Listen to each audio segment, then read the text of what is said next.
Hey guys, welcome. If you're just joining me, we are starting our stream for today. Today is Skycurser Daily number 4, and if you joined us yesterday, you saw that we were working on the EBP missile deflection, and I've received some more updates to make to that for today. So that's going to be mainly what I cover today, and I think that'll probably take us through the entire broadcast. If not, I always have a couple of small tasks to work on or some consolidation of code to work on, so you can be able to watch that. So, of course, you know we're working with GameMaker. And this is Skycurser, and our goal is to get our game in the arcade. And so we would like to build Skycurser for the arcade, and then hopefully get it to specific platforms after that. But our end goal here is the arcade, and we're going to have a fun time doing that. We've already had a good time. But let's go ahead and get started on today's task, which again is EBP missile deflection. I'll start today's stream the way I've started the last couple streams, which means that we will hop into the game and demonstrate what it is exactly that we'll be working on. That means I'll hop in and look at the eyeball plane as it comes out, kind of show you what happens with the missile as it approaches Skycurser, and kind of show you some of the work that we completed yesterday, which up to this point we were able to actually deflect the ghost missile that comes at Skycurser. Up to this point he has not been able to deflect anything. He simply has had to dodge the EBP. But we want to give a little bit of that power back to Skycurser, especially when you're going through specific parts of level 1. There are some very difficult places to get through if you don't have this ability. So one thing that I'm going to update from yesterday, I'm going to update the deflection, where the actual deflection effect occurs. Right now, I think I have it occurring right on top of Skycurser. I would like it to actually occur right at the point of connection between the katana and the EBP. So I'm going to move it from where it's located at right now to the edge of the blade where the katana actually connects with the EBP ghost missile. And then we're also going to make sure that when we're going to make sure there's a new sound effect in there. I'm told that a new sound effect is in Drive, so I'm going to go download that and replace that with the current sound effect that is a placeholder sound effect. And then we're also going to give the EBP the ability to destroy enemies as it hurls backwards. We're going to let it do 150 damage to anything that it touches. It's not going to get destroyed when it flies backwards. It will go through anything, and anything that it kills, Skycurser will get a bonus point for. So instead of just getting 1 point for the normal kill, if Skycurser were to kill it, the EBP, of course, is a little bit more of a risky move to deflect the EBP. But it will do 150 damage to anything that it touches, and if it actually kills what it touches, which in most cases it will kill anything that it touches, it will give the extra bonus point. So we're just going to take a look at that. Let me hop into the game first so that we can take a look at what we'll be working on, and then we will get started. So let's go ahead and start the game.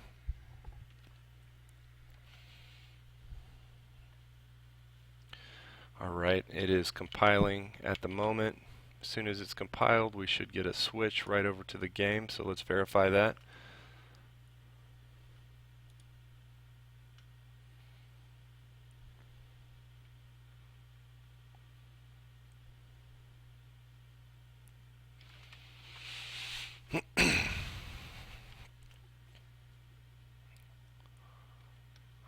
Alright. We've got a lot of sound files, so I'm sure all the sound files are loading in at the moment. Here we go.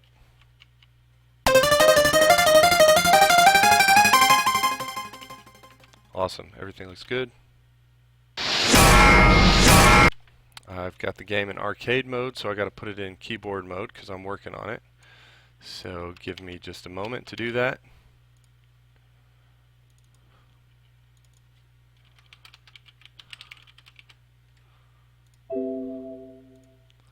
Okay, let's try this again. When I exported it, we export it periodically after we get to a good point with our code and we don't have any known bugs. And we usually export it for sure for the arcade, and I just exported it yesterday for the arcade so we could test it on the arcade cabinet that we have.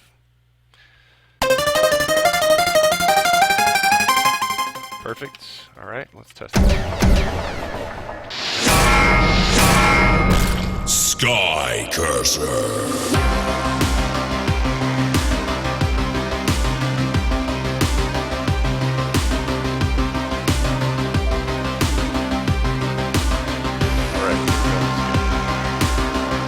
Mission 1, Death at Dusk. Go!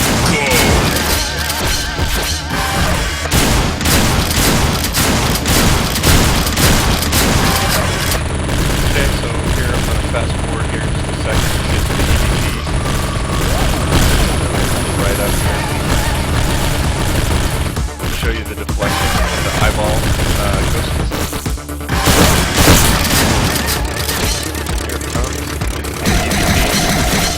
So that's what we're doing right there, the deflection that occurs.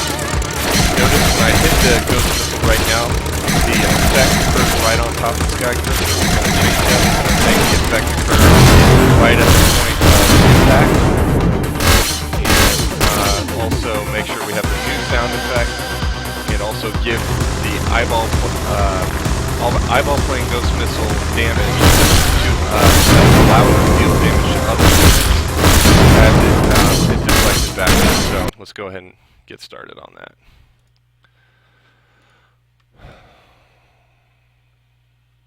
Alright. So first things first, I want to take care of best practices, and there were some changes that I made to the files, to the file system a couple of days ago, and I was working specifically on task number 2, and I'm going to verify here that you can see my where I'm controlling Git at. Git is our version file control system, and with our version file control, we previously had a task, Skycurser 2, and if I pop over to Trello and let you see what I'm working on Trello really quick, let me do that. Okay, I created a ticket that was labeled number 2, and related tickets are 3, 4, and 5 to that ticket. And then we were given a new ticket, which was specifically updating the EBP missile deflection. But I didn't get a chance to switch branches correctly. So what we have in our current branch of code that we're working on is work that was completed from ticket number 2 that were also related to 3, 4, and 5, and work from ticket number 6. So what I want to do is go ahead, there are some things that I could do where I could revert some of the changes that I had made for ticket number 6. But what I actually want to do is just go ahead and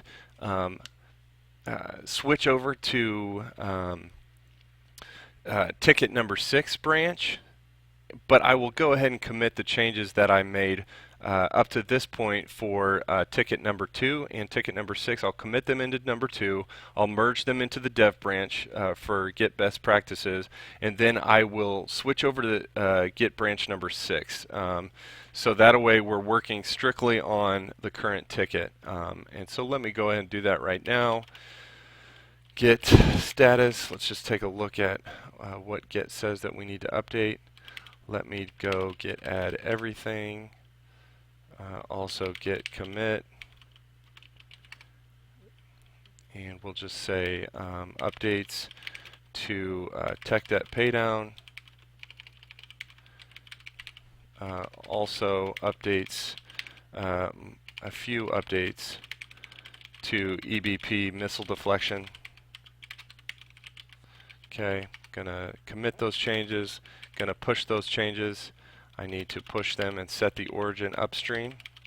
Our Git repo is hosted on Bitbucket, and so I'm pushing to Bitbucket right now, and then as soon as I'm done pushing there, I'll switch over to the dev branch, make sure the dev branch has these changes, and then I will branch off of the dev branch for my new branch so that the new branch with the EBP missile deflection work has all the recent changes that I did for file system cleanup. So now that those changes are up, I can switch over to dev, git checkout dev, and I can do git fetch to make sure that my local Git repo has a record of all the updates that have occurred, and then I can do, because these are already on my machine, well, I'm going to go ahead and pull from the repo like I would if somebody else had committed changes. I'm going to pull those into dev. So git pull origin sc2. Let me make sure that's right. Yep, sc2. And I should get all those changes pulled into dev, and there should be no problems. And we look good there. Make sure those changes are committed. They are changed. I'll go ahead and push this back up so that the dev branch is updated on the Git repo. Now I'm going to go ahead and check out, since this branch is current, I'm going to go ahead and check out my new branch. And I could do that by saying git checkout -b for branch and the branch name that I want to create, SC-6. So that's my Skycurser ticket number 6. And now I can see that I'm on Skycurser branch 6. Now, if you joined me on one of the previous broadcasts, you know that I've said that I'm not entirely sure GameMaker can always keep up with the current work that I'm doing in terms of Git. So I've found that the best thing to do when I'm making sure everything is up to date with Git and my Git repo, and that the code is saved properly, I go ahead and restart. I restart GameMaker so that I don't run into any problems when I start opening files up. When I have done this in the past and not restarted Git, when I have not restarted GameMaker, I have ran into problems where the system doesn't know exactly where to save files, and it starts erroring out.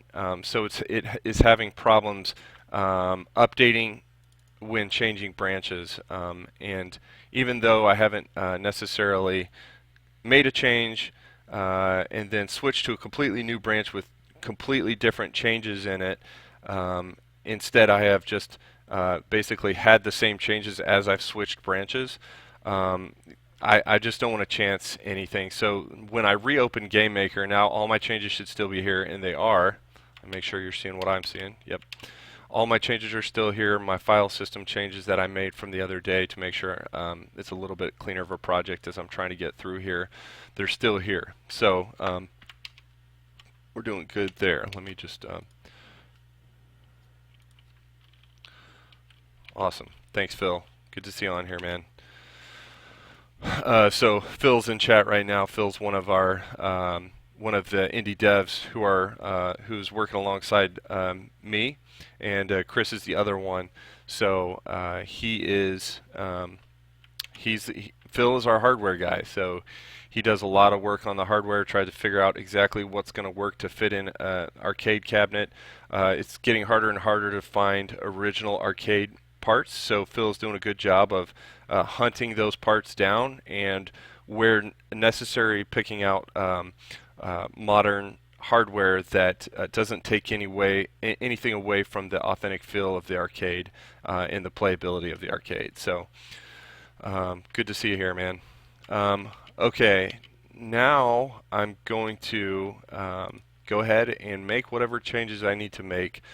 I will start with changing the deflection point. Actually, let's change two things at once. I'm going to go over to Google Drive and going to get the updates from Chris. Chris made some updates yesterday, and I'm going to go pull those.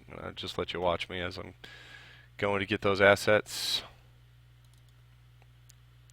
Chris made some updates to our sprites, specifically effects, and we're looking for the Katana Reflect. And this is the updated version, so I do not have this version. I want to make sure I get it. So I'll download that. And then he also made a change to the, let's see here, the sounds, and he created a sound for the Katana Deflect. So let's take a look at that. Here it is. And we'll download this guy too, make sure that gets updated where I have a placeholder currently. And let's see if I can find that correctly. Today's 3/22, so extract that. Okay, let's get rid of some of these old copies.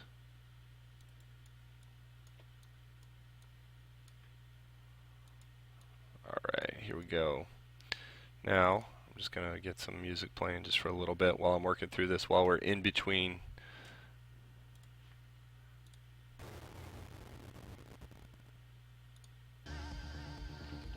Alright, make sure you can also hear it as well.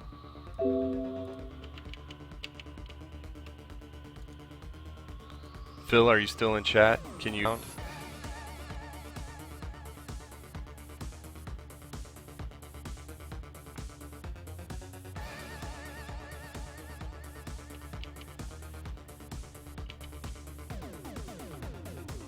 Alright.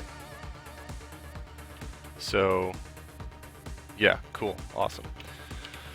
So, pulling these assets in, we've already got a version of this asset, and it's under sprites, impacts, and then I'm going to go ahead and find the specific impact, the shrapnel impact. Nope, not the shrapnel impact. I'm going to do a little bit of organization while I'm in here. We've got a lot of pieces of shrapnel, and they are in really different places. I want to just make this a little bit easier to see.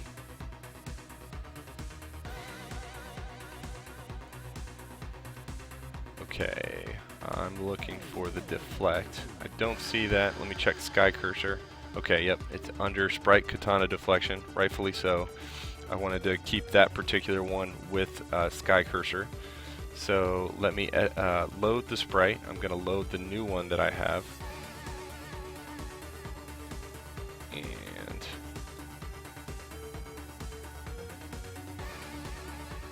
is this it? Yep, this is the new one.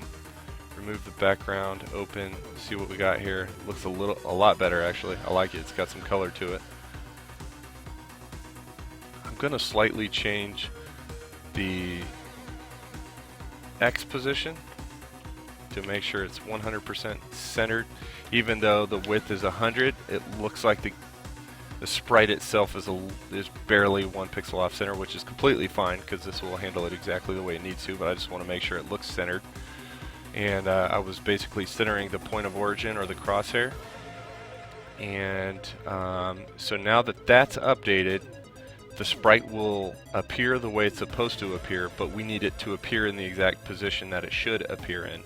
If you remember, when I loaded up the game at the very beginning, the deflection appeared right on top of Skycurser, and that's the wrong location. So we want to make sure that gets to the right location. So I think we're going to have to go into Objects, and probably Skycurser, and then Skycurser Katana. I think it's in the step. Yep. So here's our information where we made all these things occur. We did an instance create at the X and the Y position of the current objects that I'm in. The current object that I am is object Skycurser Katana. So this is a little bit incorrect. I want the deflection to occur at the tip. So let's go look at the Katana real quick, just so we can all be on the same page about exactly what it is that I'm fixing and why the deflection is appearing right on top of Skycurser. So let's look at the Katana. Notice where the crosshair is for the Katana. The point of origin is right in the middle of the sprite. Well, this happens to be the exact same place where Skycurser sits at. So when I say at the X and Y position of the sprite, we're basically saying the XY position, or the XY position will always be the point of origin, right? So that will just appear right on top of Skycurser. Well, we don't want it to appear there. We either want it to appear out to the right of the point of origin. We could just make it simple and have it appear right where I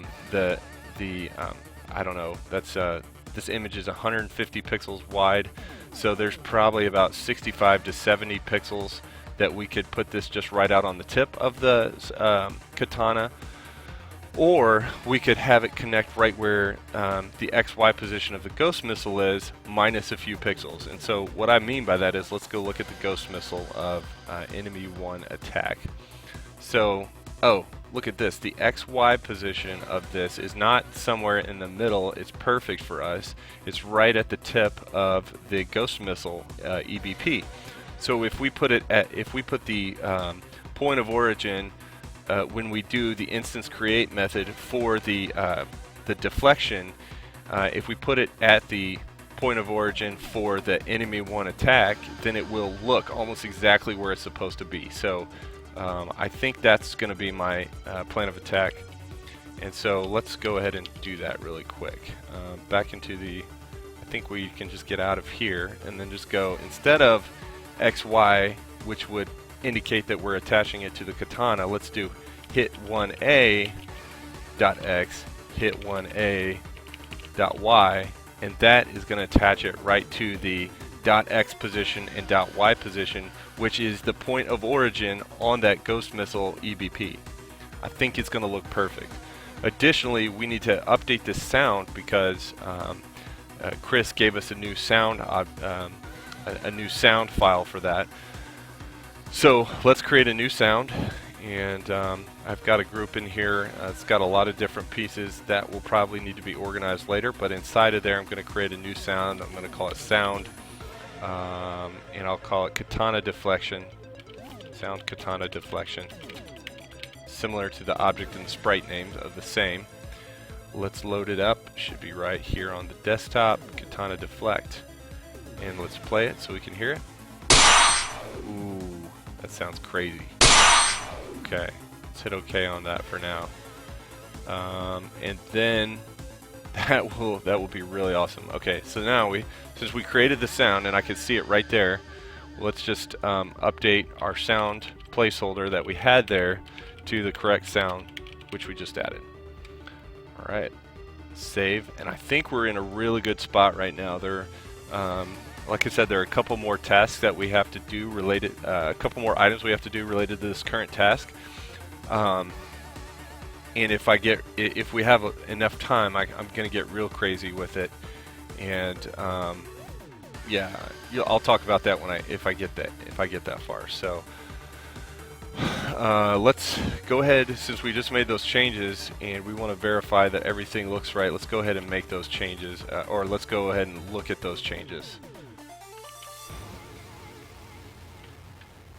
Okay, so we're recompiling, and it will take a minute here. It usually takes 20 to 30 seconds to compile. And I'll make sure as soon as it's finished, it definitely switches over so everybody can see it.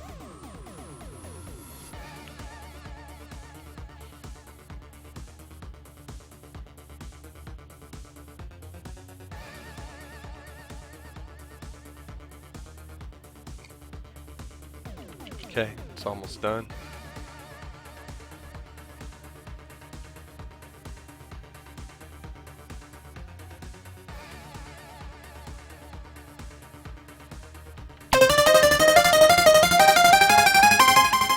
Perfect. All right, here we go. Skycurser. Mission 1. Death at dusk. Just go ahead and fast forward straight to the EVPs. Here, just a second.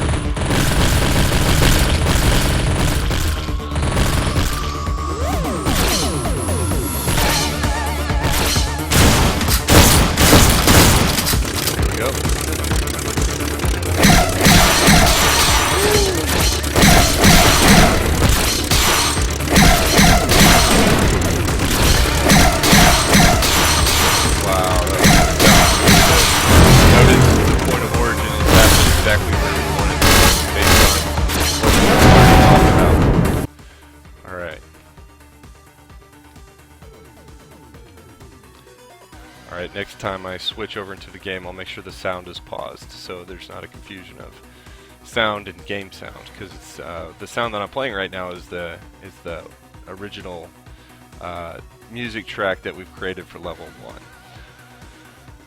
1. Alright. Man, that looks really good. Okay.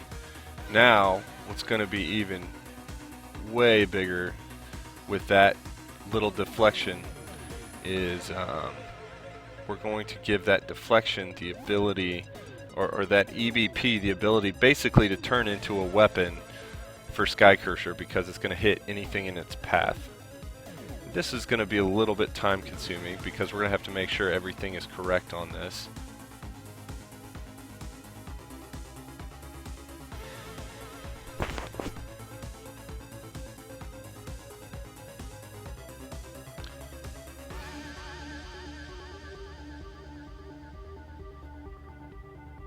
Okay.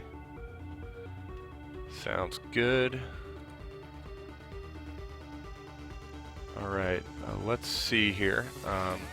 So if the default flight is equal to true, then do all this. So the default flight is equal to true by default. What we want to do is we want to control what happens when it's not in default flight. We've already set default flight to false whenever the deflection happens. With the EBP missile, we want to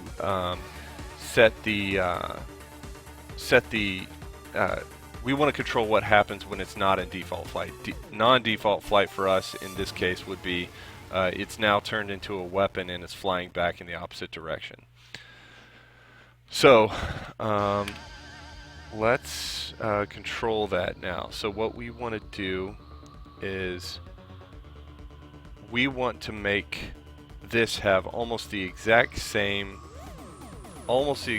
setup as the katana in terms of weaponry. So let's go look at the katana really quick. Let me look at exactly what we want.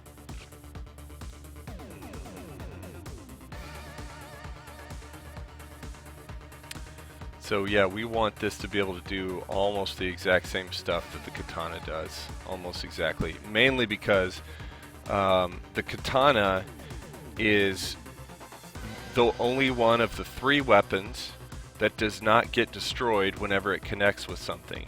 So let's say, for instance, the Vulcan cannon. If you're shooting the Vulcan cannon, the bullets that come out of the Vulcan cannon, as soon as they connect with another object, they are destroyed. They deal damage, but they also are destroyed. Similar with the shotgun, the shotgun bullets, which are basically invisible. As soon as those connect with an enemy, they are destroyed. However, the katana is not destroyed. The katana, if we allowed it to, would connect with the same object potentially up to 60 times per second, because this katana, the code that's written here is in the step event, and since my room speed is set to 60, then that means that whatever happens in this particular action is going to happen 60 times per second.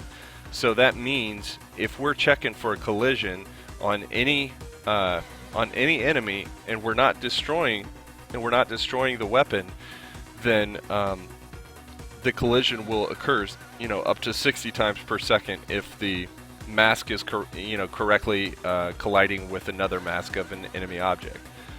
So so we had to add additional controls into the Skycurser katana to make sure that it couldn't accidentally connect with more units than it should, or the same unit multiple times with the same swipe, if that makes sense.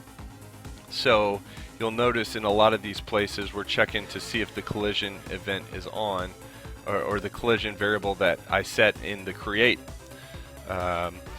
Well, actually, I take this back. This is a little bit related to something else. The collision on is a little bit related to each unit, but we are checking to see if the katana is allowed to hit anything with each swipe. So yeah, and so basically we're preventing it from hitting one object multiple times in the same swipe, simply because of the step event checking to see if there's a collision happening. So I'm actually going to take what's here. I'm thinking this would be a good spot to, because we need to make sure that we're always programming in best practices and not adding more work to ourselves in the future. Even though I do have a task on hand to do tech debt paydown, I think what I need to do is make sure I do this the right way from here going forward, which is I need to abstract what's happening in this, pass in a few key variables as necessary, but then I can reuse the code if I abstract it to a script. So let's do that. Because I'm going to reuse some of this code right here specifically with the ghost missile, I'm going to take this and drop it into a script. So let's go to Skycurser, weapons specifically, and create a script. We'll call the script weapon control. Let's say weapon attack. I think I have all that code. Let's verify. Yep, all that code is in here. The next thing I want to do is just closing some folders here really quickly. The next thing I want to do is see what arguments I'm going to need to pass into this script. So if you're familiar with GameMaker, you know that GameMaker allows you to pass up to 15 arguments per method that is called. Now, you can pass an argument in that is basically an array. I think they call them data store maps here in GameMaker, but you can basically pass an array in as an argument, and so you can pass more basically more values than 15 in.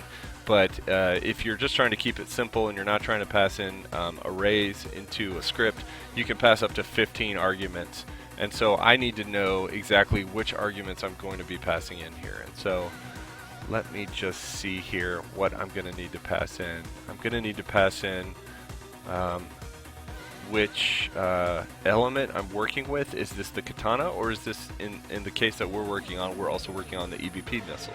So I'm going to need to pass in an instance ID so that I can decide, like, something like this is going to need to know what is being passed in. So take a look at that. The X and the Y coordinates, that's an instance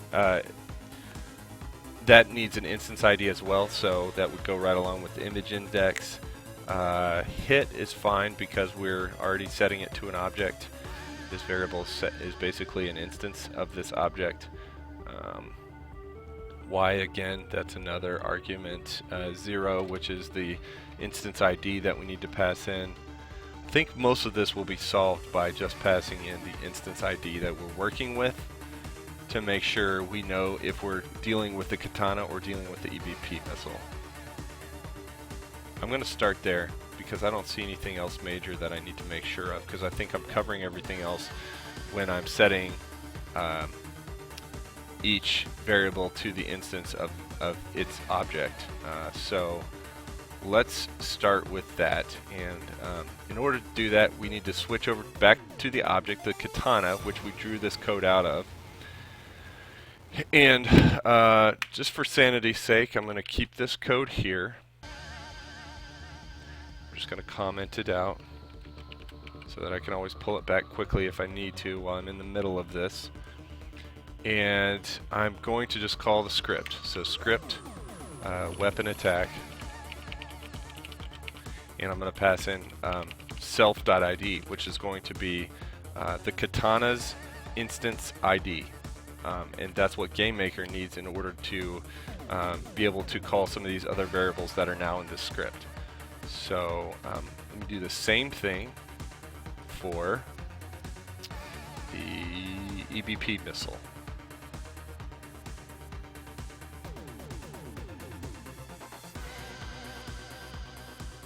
Okay, we got the step event here. We want to go ahead and say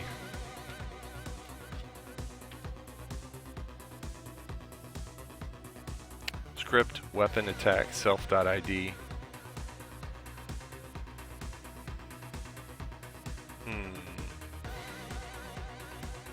I'm gonna have to think about this for a minute because I'm not entirely sure this is working the way the image X scale is working the way I think it is. I think if we're hitting this every single step, which we should be once it is no longer in default flight mode, that this may be changing the X scale as it's flying off in the 0 direction.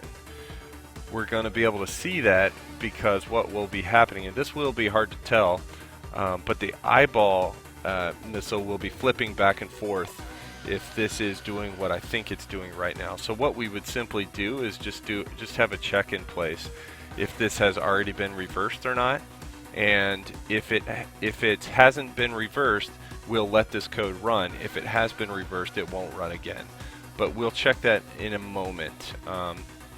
In the meantime, let's go back to the script because we've got this in place.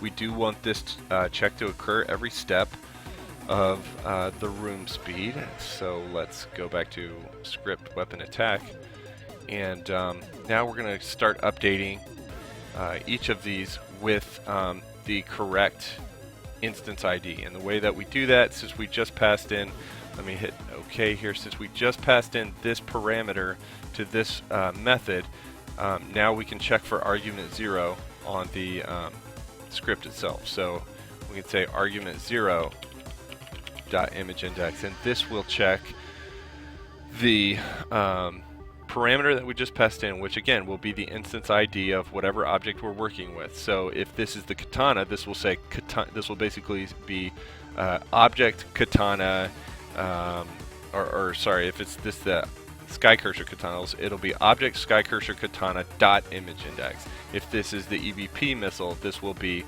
object enemy 1 attack dot image index. And so that's how I'm passing it in here and checking for it. But there's one more check that I need to do right here. Specifically for this one, I need to check and see if the specific instance ID I'm working with is an instance of the object Skycurser katana, or if it's an instance of the object enemy 1 attack. And I'm not entirely sure yet how to do that. I may need to look up some code on that. I'm gonna before I start looking up some documentation on that, I'm going to go ahead and continue filling out this instance ID where I know it needs to be filled out at. So just to keep the train of thought going. So X and Y position, hit is fine. All these other things are fine. Argument 0 dot katana impact. I think the EBP missile does not have the katana impact. I will set the katana impact at the top here. I will just say katana impact equals argument 0 dot katana impact, and that means I will have to set katana impact value on the EBP missile. What I may do is, depending on if I can check for the instance of correctly, I'll do an if-else statement. So if it's one thing, or I could do a switch statement if there were more in here, and it would make sense if I'm passing more different additional different kinds of attacks in through here. So now that katana impact is set, I don't have to touch it anywhere else in the body because I set it up here and I set it equal to argument 0 dot katana impact. This needs updated, the Y position. This needs updated Y position. This needs updated X position. Nothing else needs updated there. I see X and Y again. I see no other variables that are randomly set. Katana flashing. Let's do a similar thing there. Katana flashing. Argument 0 dot katana flashing. And the reason why I have to make sure that these variables are set on both the Skycurser katana and the enemy 1 attack, if they're not set and it comes into the script, then I'll get an error and it'll jump out of the game. So we'll check that in a moment. Katana flashing, we want to make sure that anything related to the X or Y value that's not already set to a different instance has argument 0 concatenated onto it. Let's see. Argument 0 argument 0. Okay, still continuing on here. Argument 0, argument 0. This is going to be amazing what this does to the gameplay. Alright, XY. XY. I'm thinking we may need to do one thing. As I'm adding this where I need to, I'm thinking that once we get into the game, we may actually have to change it so that it cannot hit its own unit, so it won't hit the EBP, and it won't hit the EBP Ghost Missile. Because if it can hit the EBP, it's just going to wipe out the EBP as soon as possible, and then what's the point of having the EBP on screen if you can destroy it immediately? So I'm thinking what we might do, or it deals way lower damage on the EBP itself. But the Ghost Missile, it should just pass right through the Ghost Missile. So those would be a couple of unique circumstances. Alright. Argument 0. Argument 0. Okay, Bubble Eyeball, Death by Katana. I like the way we're doing this, but hit 5A. Okay, perfect. Keep going, keep going. Argument 0. We're almost done here. I've almost got all the units marked, or all the blocks of code marked the way I need them to be marked.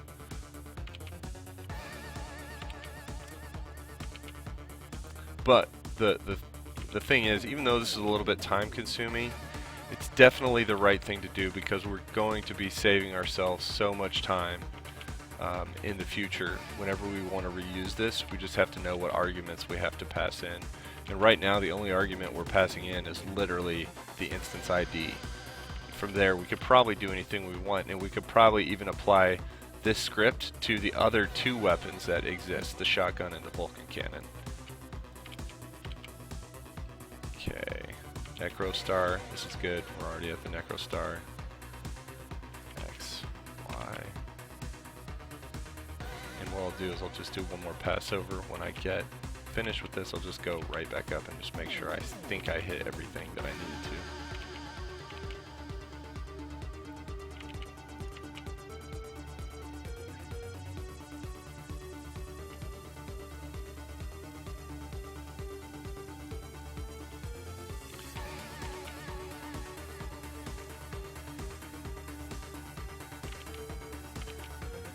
Okay, there. I'm at the very bottom of the script, that's good. Alright, oh, got a couple more here. So the tank, we're good. I don't think this will ever occur on the tank for the EBP missile. I don't think this will ever occur for the EBP missile, but we're still adding this code because we need to account for the katana. Since we're consolidating all this code in one place, we're trying to account for both at the same time. Don't see anything else I need to add it in here for. Inevitably, you know, considering I just touched a lot of code, I'm sure I'll run this and have to go back and change some and update something. I'm sure there's got to be something I missed in here. So hopefully not, but we'll check and see.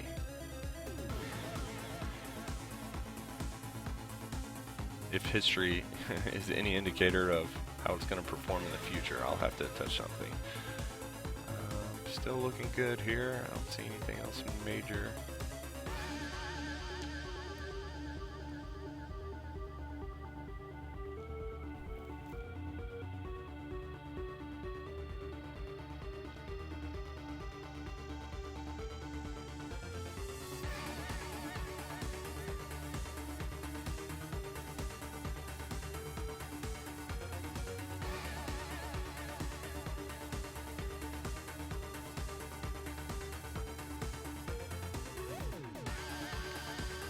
Okay. Oh, there's a couple spots right there. Just make sure I didn't miss anything somewhere. There's a spot right there. The EBP itself. Or I should say the bullet impact. And here we need to check for the instance. What is the instance I'm working with here? So gonna have to do a little bit of research on this. I don't think this is going to be an incredibly easy answer, but I have an idea where to start. Let's see if we have an instance of method. Nope, no instance of. Let's see what our instance options are in the documentation. Variables. Let's go there. ID, solid, visible, persistent, depth, alarm, object index. Sprite variables. Object index.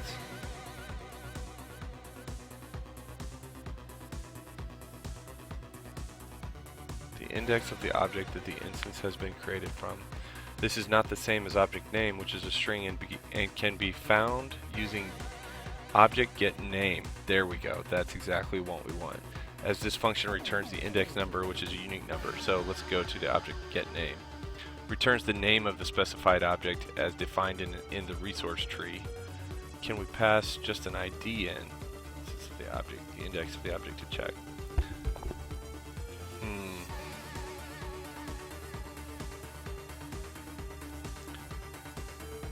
That may not be it then.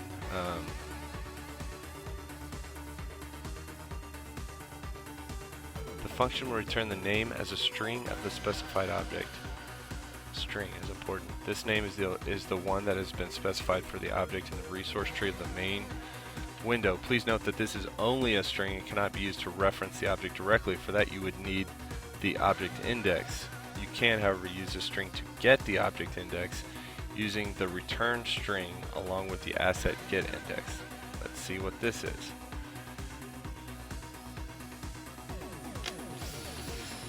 I don't like what we have so far. Gonna go back to the top here. Let's go to properties instead. Variables, is that any different than properties? No, it's the same.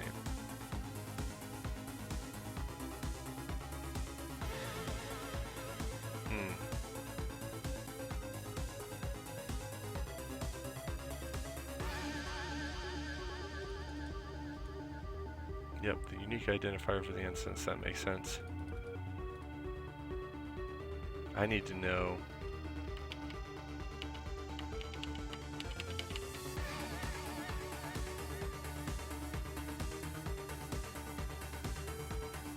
awesome. Hey Chris.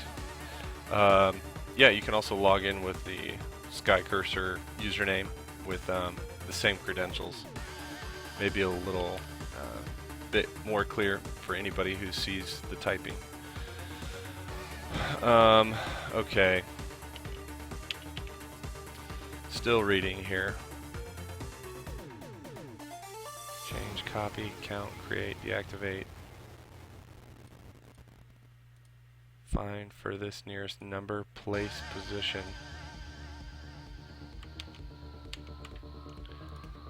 GameMaker get in instances object.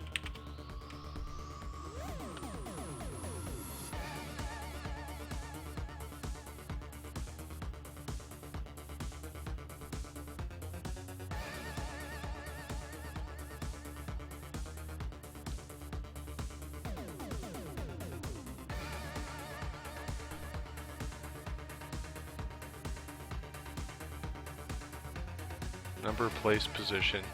Instance number, place, position. Still not helpful. Go back. Let's look at the objects.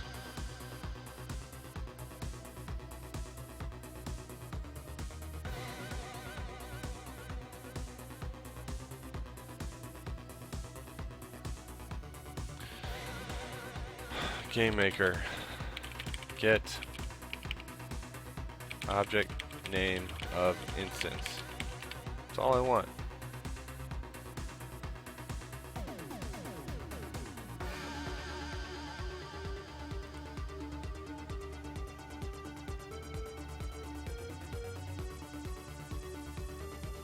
Getting object name from instance ID. Let me just look at this.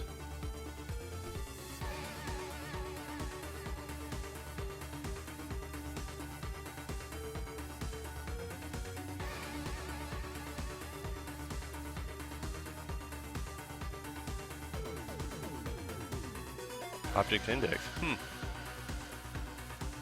Okay, I guess I can do that.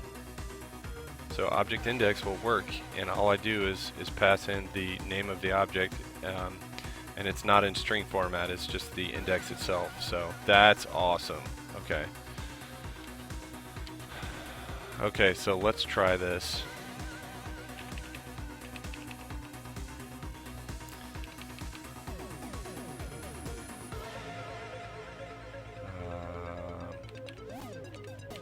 If argument 0 dot object index is equal to object Skycurser katana and there.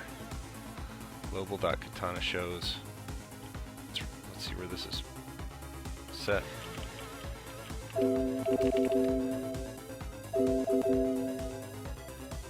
Okay. Not set in this file, so I don't need to worry about that. This is setting it for other locations in the game. I'm sure if I did a search all I could find it, but I don't need to right now. I just wanted to make sure it wasn't set in here.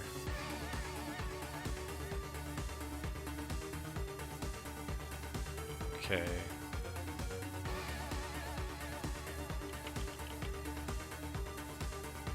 Now I've got to make sure katana impact and katana flashing are set correctly, unless I can just get rid of them or only use them. Now that I know how to do this, I may not need to set them anywhere else, or worry about if they're set for the EBP missile.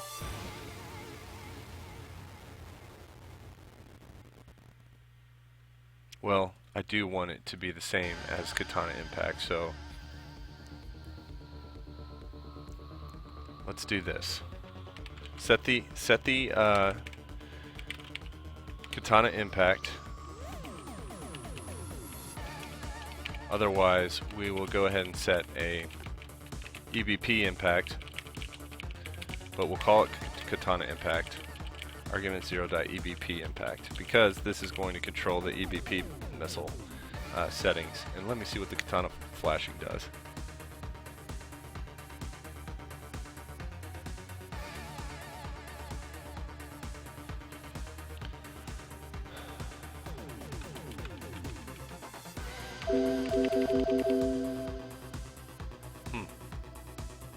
Oh, there it is.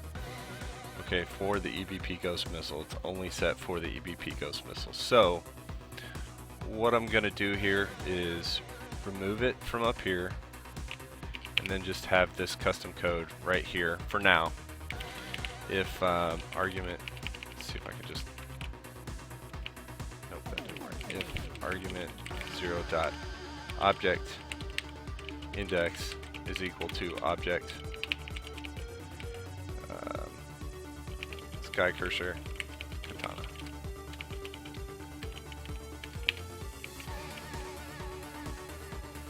Okay. Katana flashing equals true.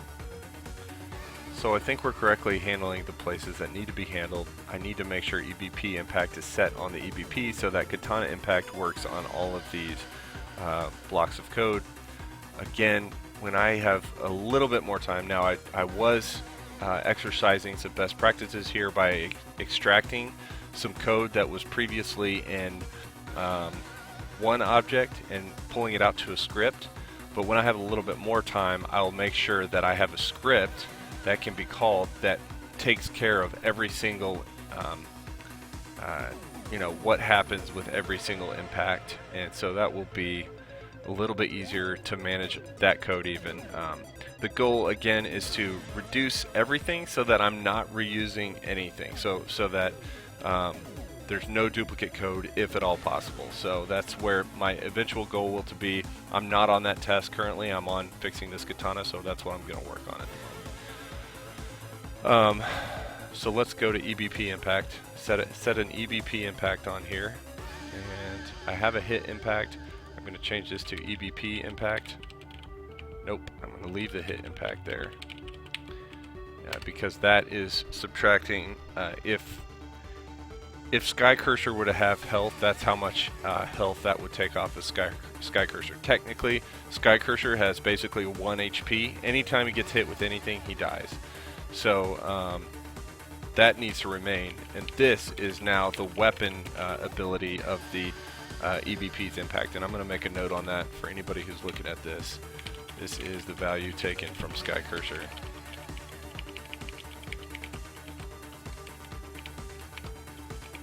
This is the weapon value against all enemies.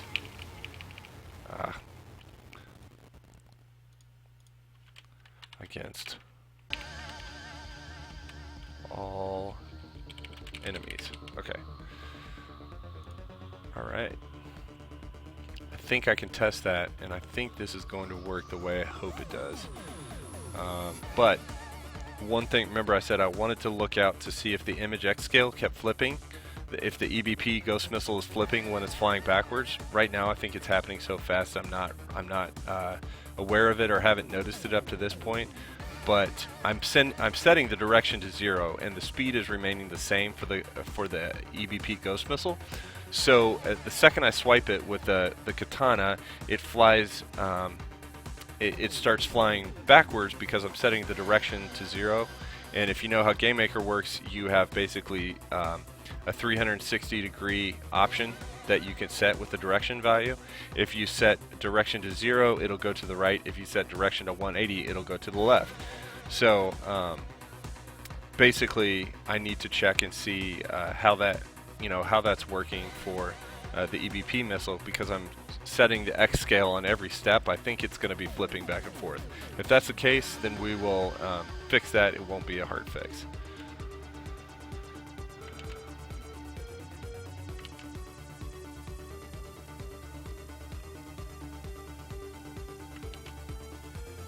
Okay, we're going in game, waiting for it to load. I'm going to turn this down, turn the game down if I can.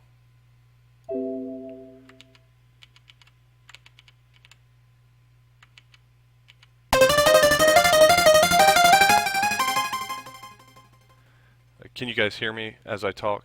I want to make sure you can hear me while it's in game. Skycurser.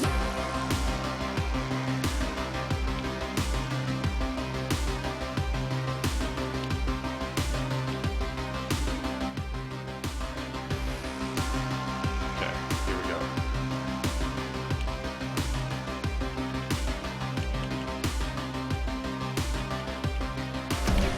Mission 1.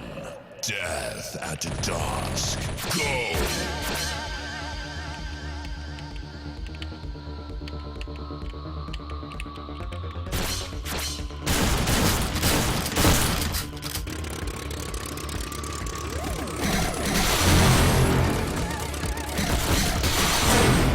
Oh man, it's a game changer. Oh wow, that is a game changer.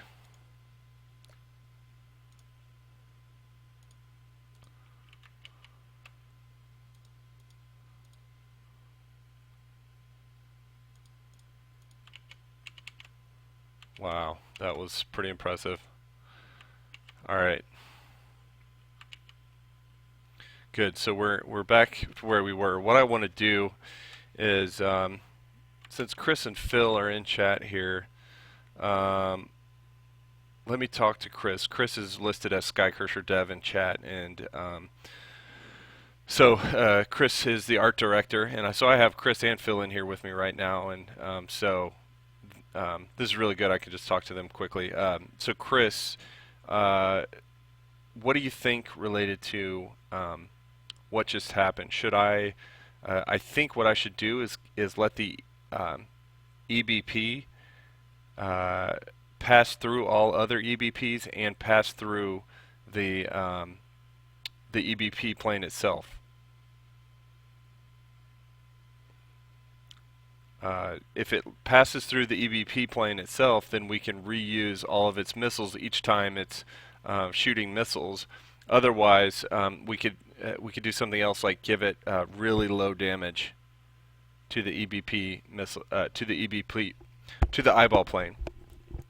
So I know you just saw what happened. Basically, it blew up the EBP plane the second that it hit it. I don't necessarily want that to occur, I would like for the EBP plane to stick around and keep shooting the eyeball missiles, and it can only do that if the EBP missile doesn't destroy it. Do you have thoughts on that?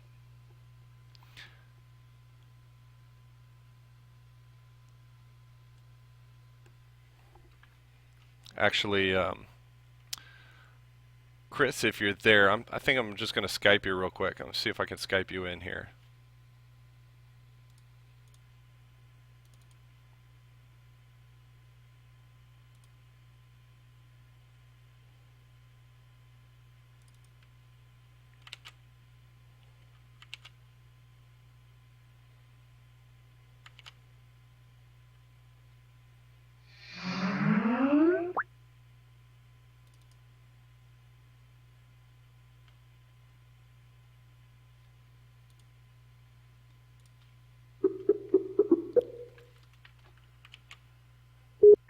Brad, what up? What's up?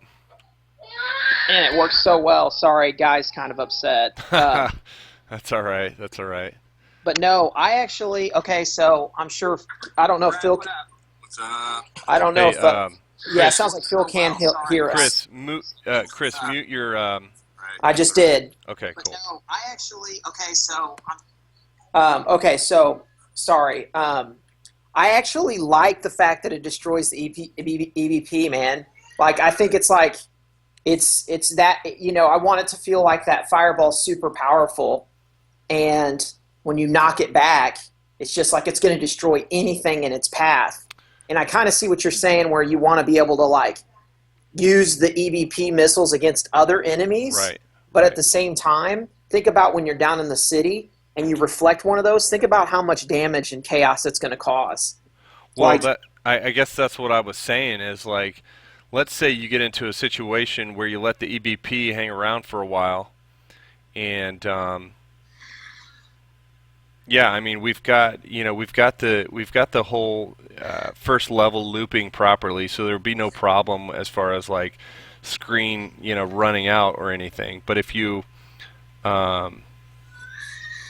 yeah, if you I was thinking you could utilize it as you go through the level to just knock out a lot of other enemies and get that extra, it's like one of those nuances that we talked about, how it's going to be like extra points to use an EBP to take out enemies. Well, right. if the EBP takes out the eyeball plane the second that, like the first one is fired, then you're not going to have a lot of opportunity unless you just let the EBP sit on screen for a while until you get to a point where you can utilize it. See, and I think there's a gameplay element to that. There's a risk reward in like waiting to knock it back. Okay. And that's my opinion. The only other thing I could think is like maybe it does 50 damage. So like you have to knock back all 3 to destroy the EBP. You know what I mean? Right. That's an idea. It depends on what the health of the of the eyeball plane is. Let me check and see what the health is real quick. I think it's 150. Let's verify that. I'm pretty sure it's 150, but it looks just absolutely incredible. I know. I played it and I was like, oh my gosh, that was so awesome. I really, really like it. I would seriously consider, like, I don't know. Part of me just feels like that if you make it to where it doesn't damage the EVP, people would be like, what the hell? Like, I don't think they would understand that at all. Okay, yeah. Like, I just feel like it should be I like, can okay, grant you you that. reflected the EVP, and it's going to destroy anything in its path, and if you're smart enough to wait around for other big stuff to show up, then it's even better, because you're gonna destroy them and everything else that's in the way. Okay, that makes sense. I'm following you. Let me look at the EBP's health. Okay, EBP hit points is 100. Okay, so maybe it does 100, but okay. Here's another option, Brad. My initial idea that I said, well, I had 2 ideas. One was to not let it destroy the EBP, or to let it do less damage. So you keep like it will take out everything else except for when it connects with the EBP. It will just give it less damage, and then we'll eventually take it out. Yeah, I don't know, man. I really okay. Here's my idea, and it's going to be simple. Just play the game, fast forward down to the city, and watch what happens. Like, Okay. play the game like you Yeah. normally would, but try to reflect EVP missiles. And watch how crazy it gets. Okay, okay. Is Phil able to hop on Skype? Phil, can you tell us? I'll go ahead and restart. I'll go ahead and restart the game real quick while we're waiting to find out from Phil if he can hop on Skype, because I think we could all get in on the same call. All right, let's try this again.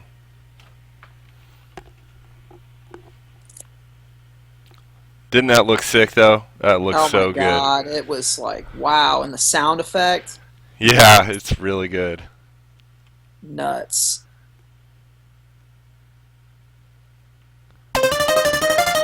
Phil's on. He's on. Okay, let's get him in here. Can you join? Can you get him to join the call, Chris? So I might not even Skycurser. have Phil. How do you merge add to call? Okay. Hey Phil.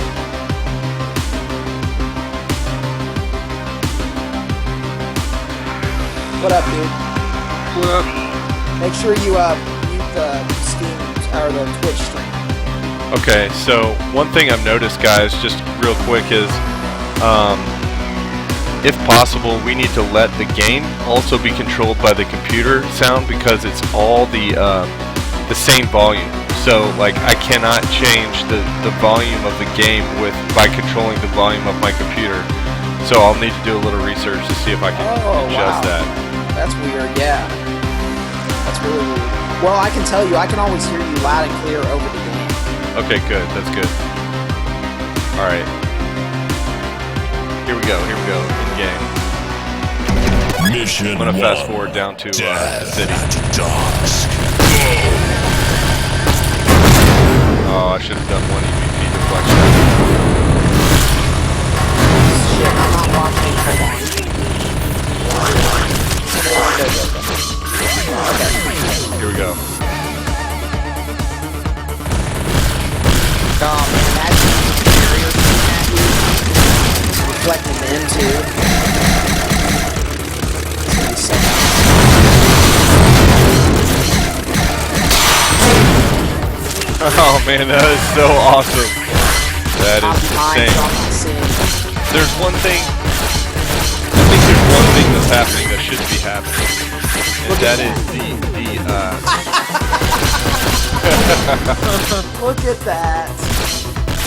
Oh my god. Here we go. So one thing I'm missing is I don't understand what you guys are talking about when Continue. using the EBP simulator in the stage. You kind of let them hang out. Well, Brad was saying like he thinks like, well, what if the EVP just doesn't do damage or it doesn't do damage to the EVPs?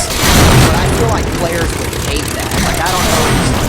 I just feel like they'd be like, why should I hit it if it doesn't kill the dudes that I'm trying to hit? You know what I mean? Right. I mean, I think the way it is right now is fucking badass. Yeah, me too, Okay. man. Okay. Cool. It's like cool. it Cool. just because there's two ways to really get rid of an EBP really quickly. You run up on it with the katana blade, which isn't always what you want to do because there might be just stuff everywhere. Right. And so your other option is, well, you still use the katana blade, but you just reflect one of the ghost missiles. Okay. Brad, Okay. Yeah. I know your time is crucial, but like seriously, I think like you should just play through the stage like you normally would. Play through the entire stage. Yeah, because up until the boss, obviously, because like I just feel like this is it. I don't know if I'd change anything like in terms of it needs to be like massive damage because you want the player to feel rewarded for accomplishing that feedback. You know what I mean, or getting that reflection or deflection happening. Right. So I don't know if I seriously don't know if I'd change a thing. Okay. I mean, Phil, you said you made it seem like you thought there was a reason to make it to where it doesn't do as much damage. Well, I was just thinking about how you're never gonna really be able to like squeeze in between the ghost the ghost missiles. So you really just need to always hit the first one. Right. I think. Right. I think. So you're I don't saying know, there's almost no obviously reason to made have it three of something them it's fly cool, at you. but, like if Well- you don't hit the first ghost missile, then you're kind of out of luck, and you got to wait for the second volley of them. But then if you do hit the first one, remember, we're slowing down how we definitely need to slow down how fast they shoot. Like that's a given, even with this reflection, deflection, because it's like they shoot so much faster. They attack you so much more aggressively than anything else in the game right now, and I feel like they definitely we heard that 6 months ago, Phil, about the game. You know what I mean? And I know we've made a lot of changes since to make it better, but I really sincerely still feel like the EBPs need to shoot slower. Fine with me.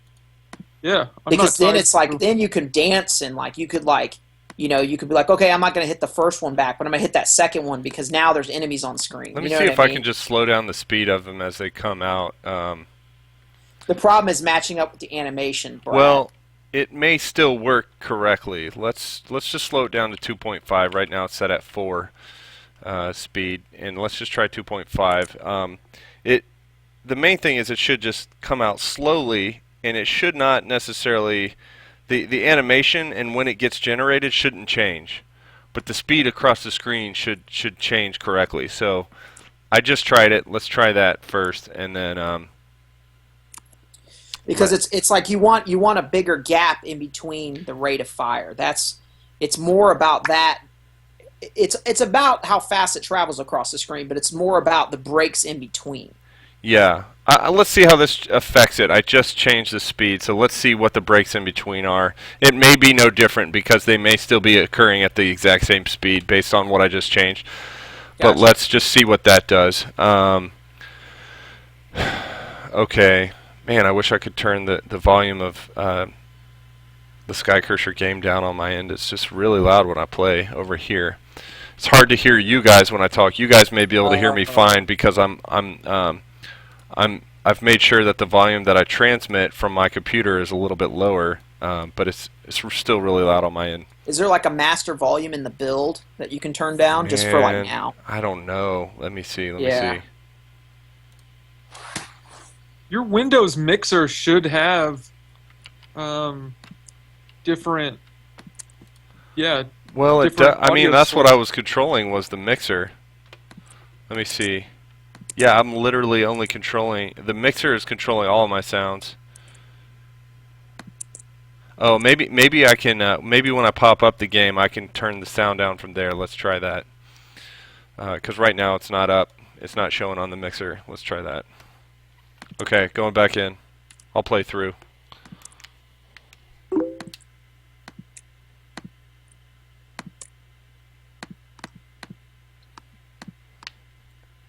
Man, nailed it the first time. No bugs. Dude, it looks so awesome. It just makes the gameplay these details really add nuance to the gameplay in a major way. Skycurser. Right. Okay, let's see if Skycurser popped up on here. There it is. A little bit louder, but... Alright, that's a little better. Let's try that. Still loud. Okay, here we go. I'll try to speak up. I can hear you guys a little bit better now. Nice.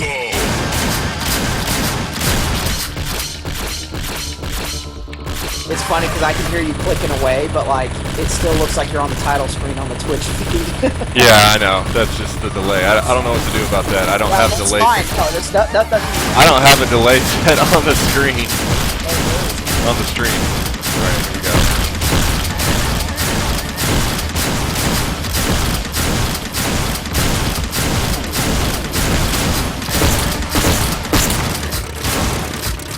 What? Don't talk to me, son. Yeah, so it's definitely not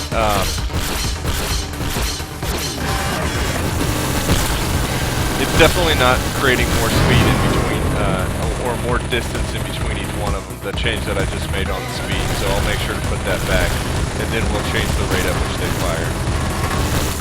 Yeah, Brad, I actually think you probably maybe have any thoughts of leaving them the same speed, but just putting bigger gaps in between. Leave them at the same speed that I just set it to? No, the original speed. Oh, yeah, exactly. That's what I'm saying. Yeah, Phil, what do you think there? Yeah, I think if the gaps were better, then the deflection. The goal, I think the goal is all about, and not to. I think the goal is being able to allow the player to sneak between blasts. We've always wanted that, right? We've always wanted them to be able to like, if they choose, go through. Right. Yeah. Well, here's the other thing with that. When I deployed the first EVP missile. Oh, yes, the EVP missile is flip-flopping back and forth. I need to fix that. I just noticed it. So when I hit it, it flip-flops back and forth. It's kind of cool because I said that earlier. I thought it might be happening. It's kind of cool though because it looks like it's like confused, like it's like spinning, like. But also hitting definitely needs to be able to go. Continue. Oh, okay, that's a good idea. Yeah, that's a good idea. So like it doesn't block another missile, but it blocks, but it, yeah. Yeah, see that's a problem. We'll make By the the- next skill doesn't keep changing every step. That'll be good. The shrapnel looks good.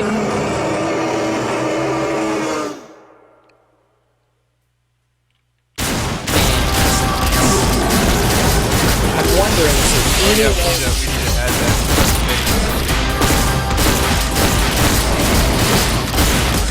Oh, for the boss, yeah.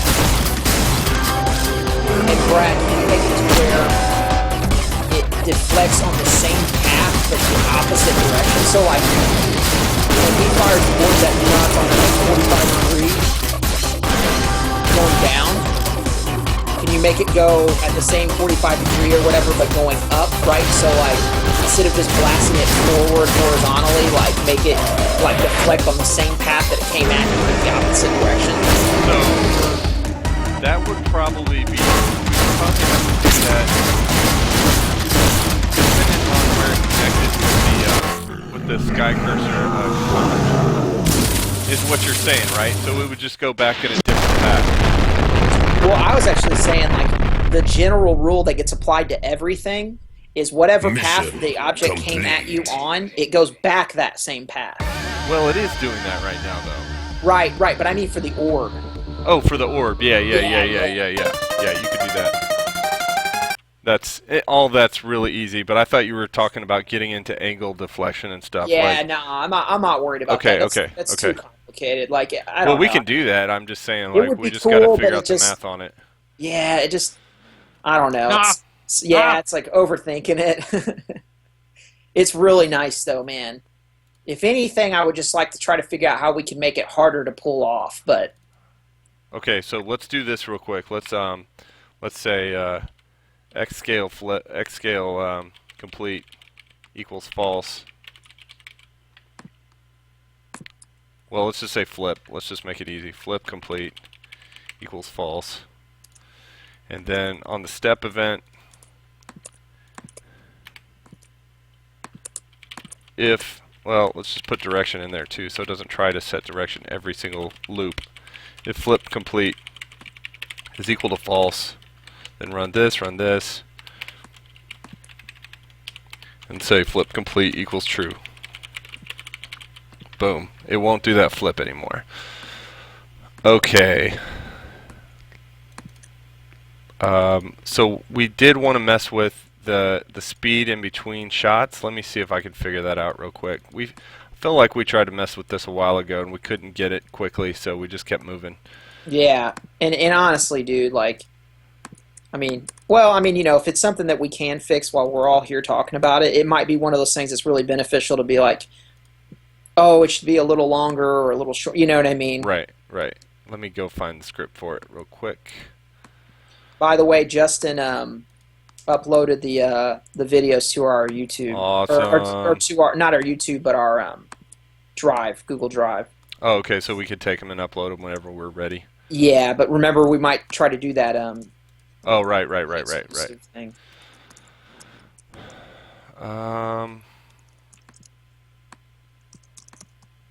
Animation, movement. Let me see. It looks like it's under movement.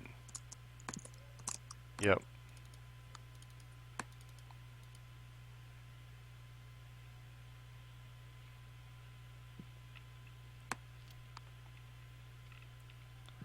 think I just need to increase the...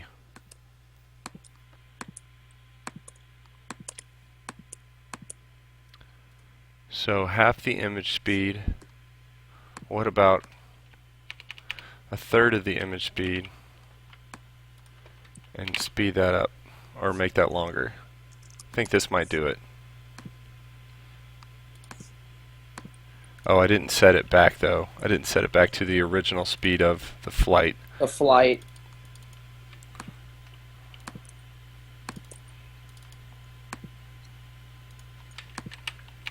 I'm putting the finishing touches on your pixel portrait, Brad. Sweet. That looked really good earlier.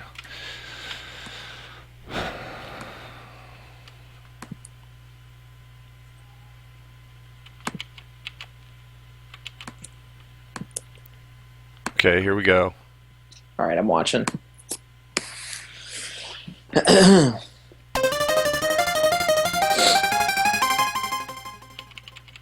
I've just got a black screen on my end. It'll go back. It'll go. You see it? Skycurser. No. You should. Phil, are you seeing it on your screen? Just boot it up now. Okay, hold on. I might need to I'll just reload the stream. Or no, I see it. Okay. There it is. Yeah, it should come up. It should come up. Mission All right. 1. Death at dusk. Go! Just gonna fast forward to those guys.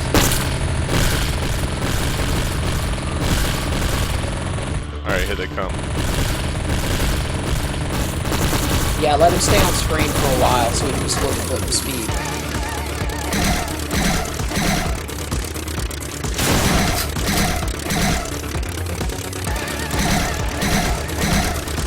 That's a lot better. I think I fixed it correctly, so I could even go lower if we wanted to, but that looks like a pretty good speed to me.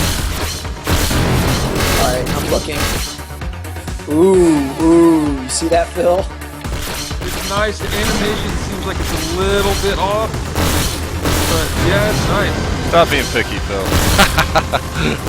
Just kidding. Come I'm on, just kidding. come on. That's all I'm good for. I'm totally joking.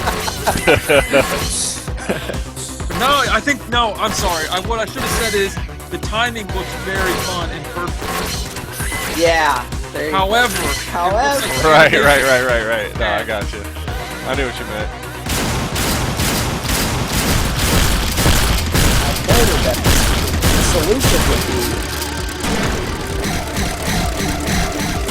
Solution. Continue. Goddamn animation. Yeah, they're not flipping back and forth anymore. The thing that I forgot to fix was making sure they can't hit other EVP systems. So I still got to do that. All right. Ooh. What'd you see?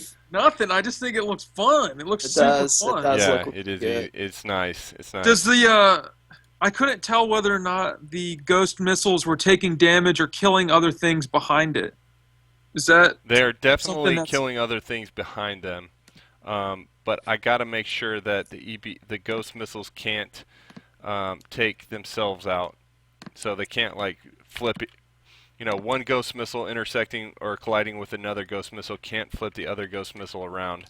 And I think Same thing with the Necrostar.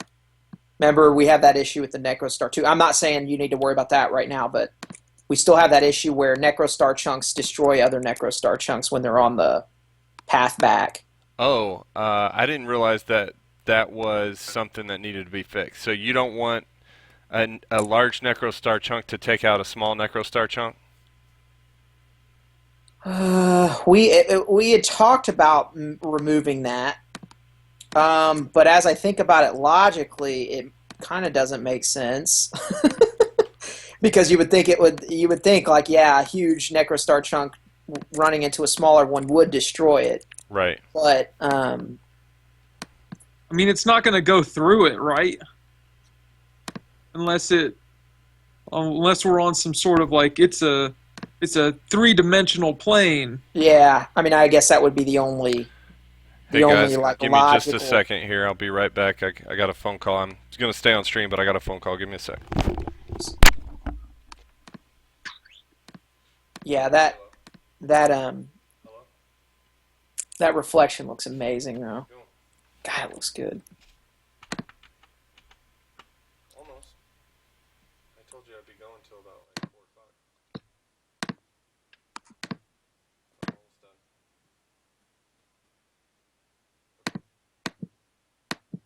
Say what?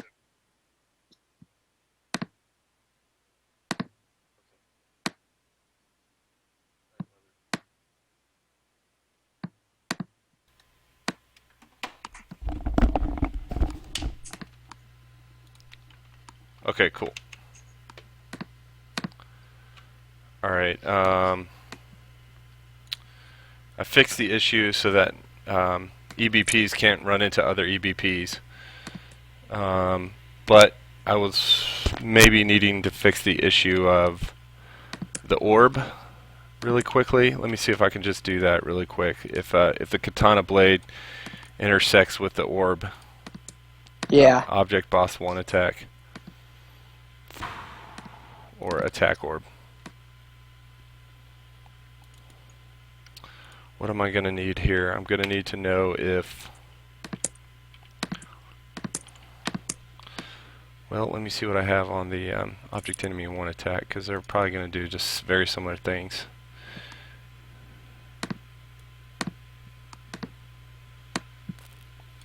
Man, imagine how good that's going to feel. Like knocking stuff back at Gaki. Right, That's right. going to be huge.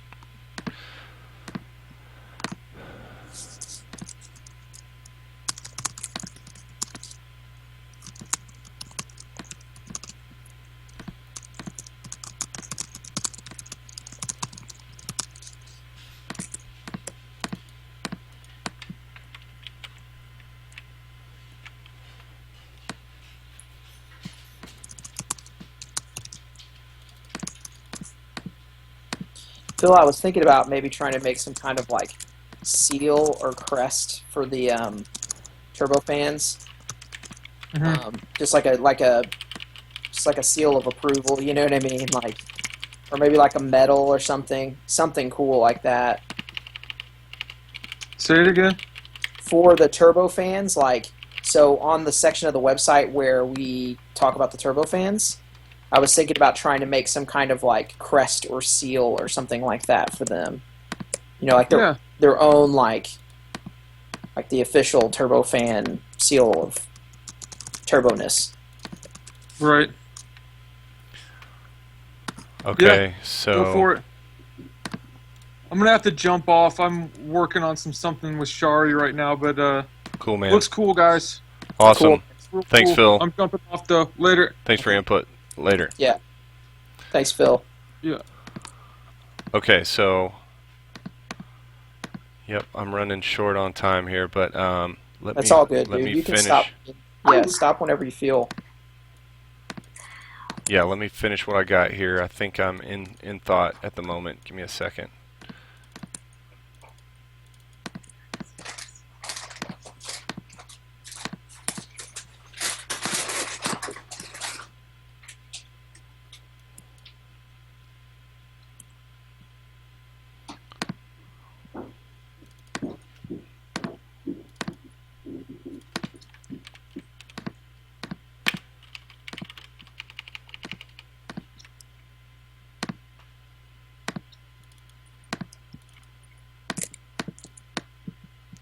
Okay, so where I'm at now, if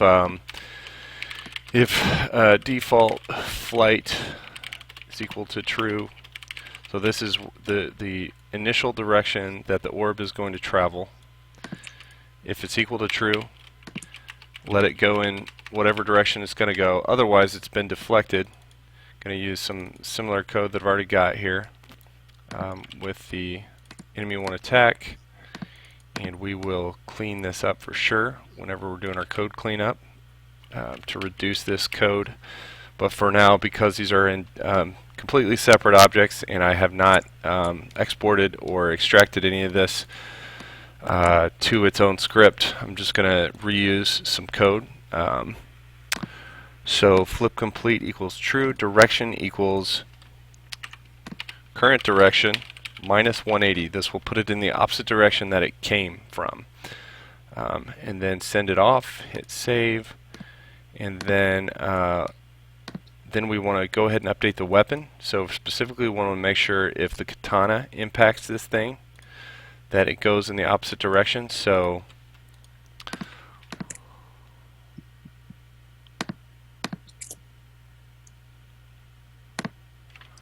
me see here. I got to make one other change, which is else if argument 0 dot object index is equal to object enemy 1 attack,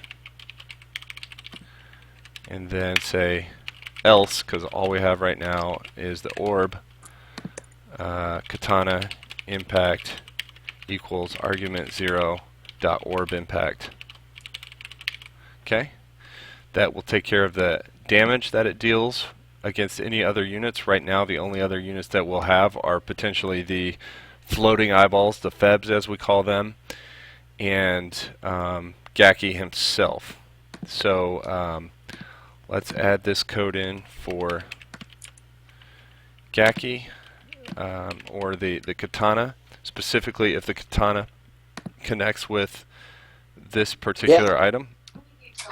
Okay. So the ghost missile, and copy the ghost missile code here. Again, we'll extract this information out to a different script, reuse where possible. Hit boss 1 attack. Let's call that what that is. Hit boss 1 attack, replace everything that applies to this. Boss 1 attack. Sound katana deflection, show the deflection, impact generated equals true. I'm trying to think where. Okay, so yeah, we've got the. I think I need to make sure boss 1 attack has impact generated variable, so we're going to do that. Specifically, boss 1 attack orb. Impact generated, good, it's got that variable. And boss 1 attack through object index is equal to this, then katana flashing is true, yes. And we also want the orb to flash. We'll check that here in a second. Katana deflection, this needs to change to object boss 1 attack orb.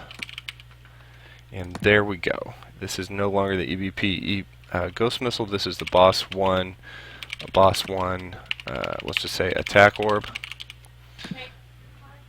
Yeah, of course. Change this to orb attack. Save. Okay. Think that should do it. Let me check one more variable here. Oh, I know one thing I'm going to have to add to this is the draw variable, and or the draw event for the attack orb. I've already got the flash counters in, I believe. Flash counter 0, flash counter max, flashing false. That should also be in the orb because I just added it. Yep, it's there, but we need to add the draw event. Add event, draw, and then add the code. Paste. Again, we will extract this code when we're doing code cleanup. Save. And I think that should do it. Let me just think for a second.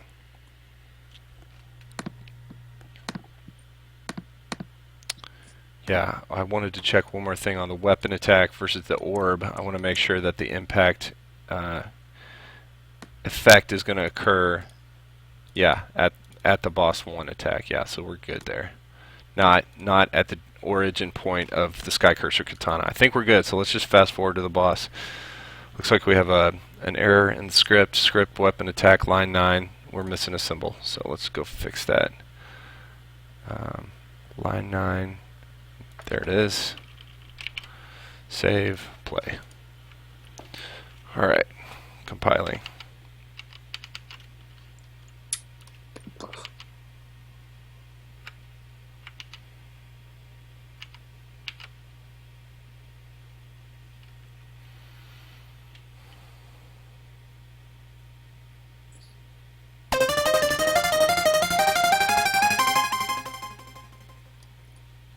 how much damage does the boss orb Skycurser. do, Brad? So the orb I set to do 50 damage. I could have set it to basically the orb itself has an impact of 5. It also is multiplied by the global hit impact, which is 10.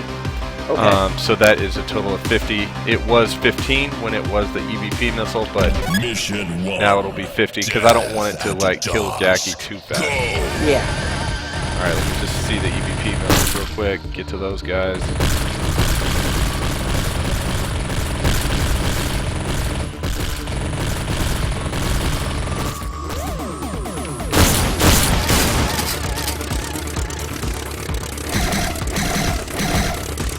Yeah.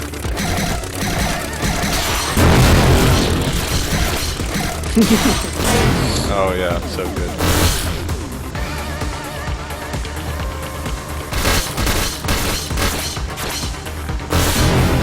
Alright, let's just fast forward straight to the boss.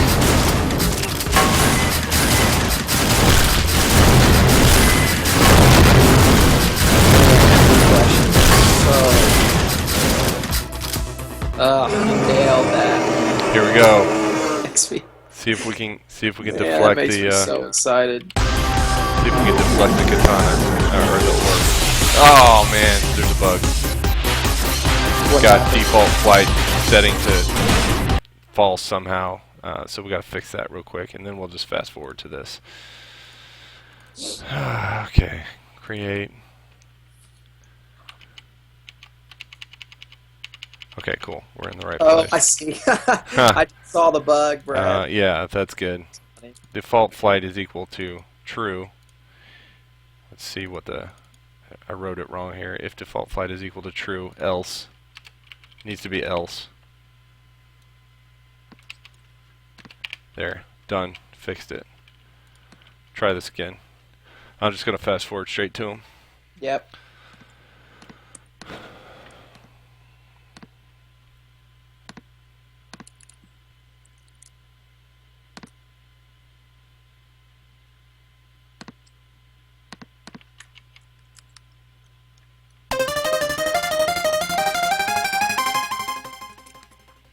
Okay, here we go. Mission 1. Death at dusk.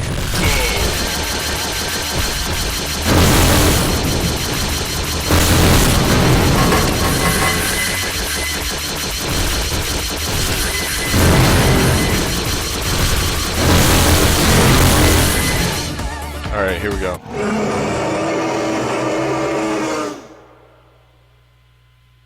Never realized how useful that fast forward was. Right. Oh, error. Let's see what it is. Line 230. Script weapon attack. So there's a problem with the object index that I have going here, so that's not a problem. We'll fix it. Okay. 230. Line 230. Script weapon attack. Stuff happens. Yeah. Alright. Huh.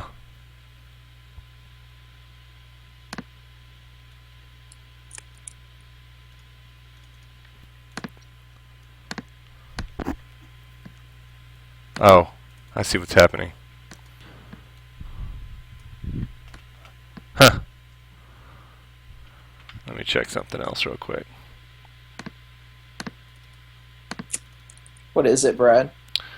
Well, I'm not entirely sure. I thought for a minute there it had something to do with hit points, but I'll check. I'm still reviewing it.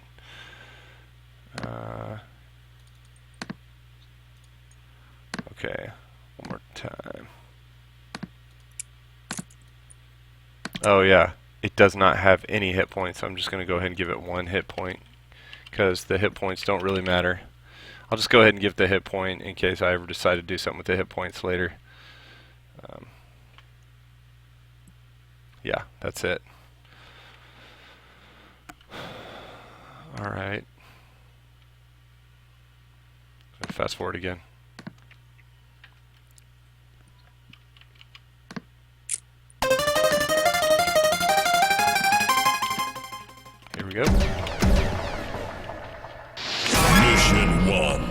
Death at Dawn's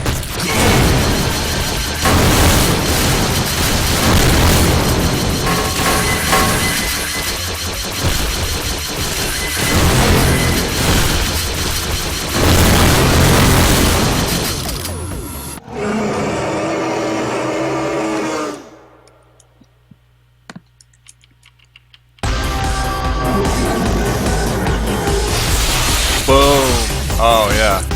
Let me see. Now there's a slight problem, which is it's not a huge problem, but it's just that the impact is not occurring correctly against Gaki. So I got to fix that, but it works correctly. The deflex occurs correctly.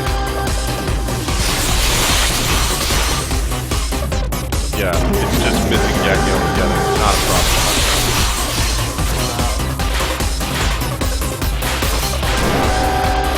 Oh, you know what? It's not missing Gaki. The problem is that Gaki doesn't, so it's going straight through Gaki, and Gaki doesn't light up at every single hit. So it doesn't necessarily look like you're hitting Gaki even though you are. Ooh. So we may just have to make Gaki light up whenever the orb hits it. Yeah.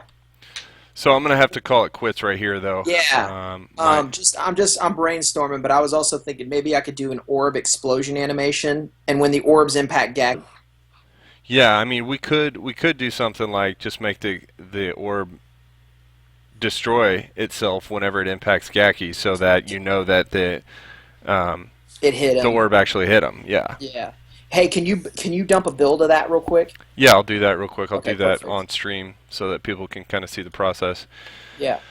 So if you've watched us do this before, we basically build a single runtime executable. Our build, our arcade cabinet is basically running on a Raspberry Pi. It's not quite a Raspberry Pi, but it's close. So the Raspberry Pi has Windows OS installed on it, and so we export it to the executable. And so I've got 3/22's date. I need to make sure that it's saved as arcade as the platform. So I know that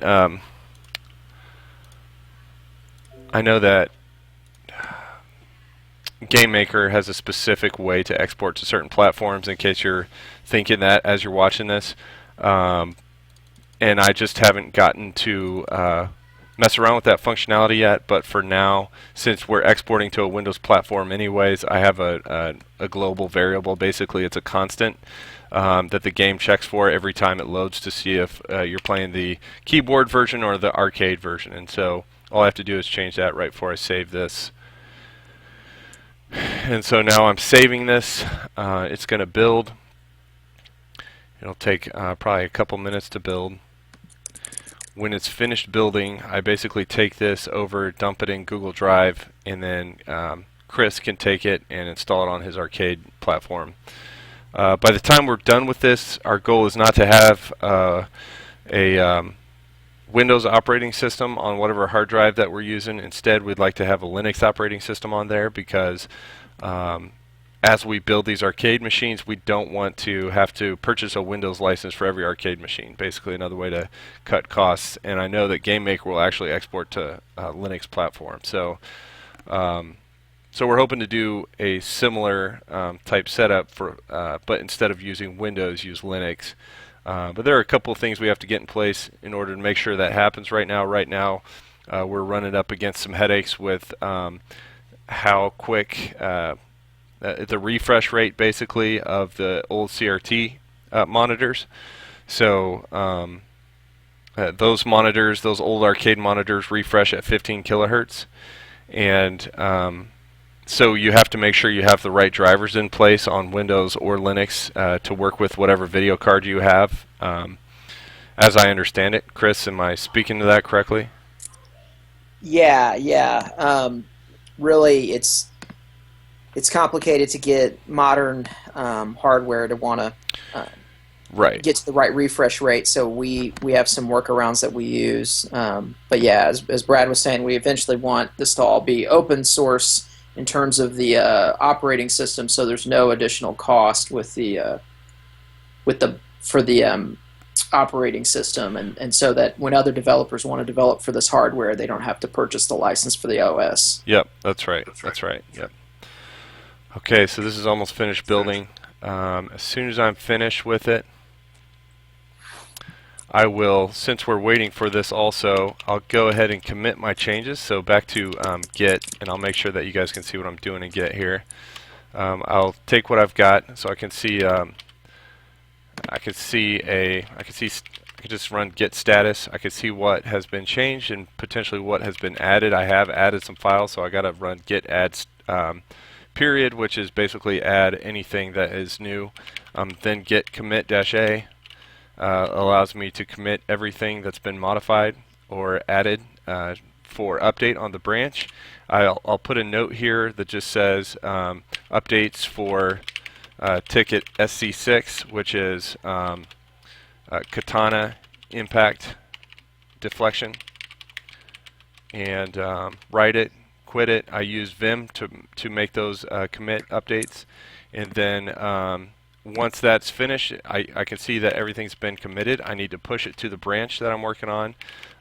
When you run git push, if you don't have an automatic setup for what the origin point is going to be, you have to run set upstream origin sc-6 to tell it put this in the git repo on the sc-6 branch, so that if I ever go to see what's in that branch, I would then be able to say git pull origin sc-6, and that would allow me to pull that branch in to whatever branch I'm working on. So though the work on this branch is not complete because we have a couple more updates to make, just a few, I went ahead and pushed just as a standard best practice. But in the meantime, back over to what's happening. I'm going to go ahead and go over to Google Drive, and I'll let you guys kind of follow along here.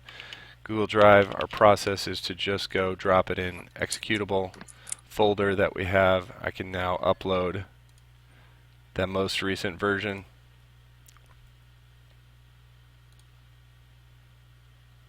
Okay, it's uploading 63 megs. While that's uploading, I'm going to go ahead and export a keyboard version. We have a few testers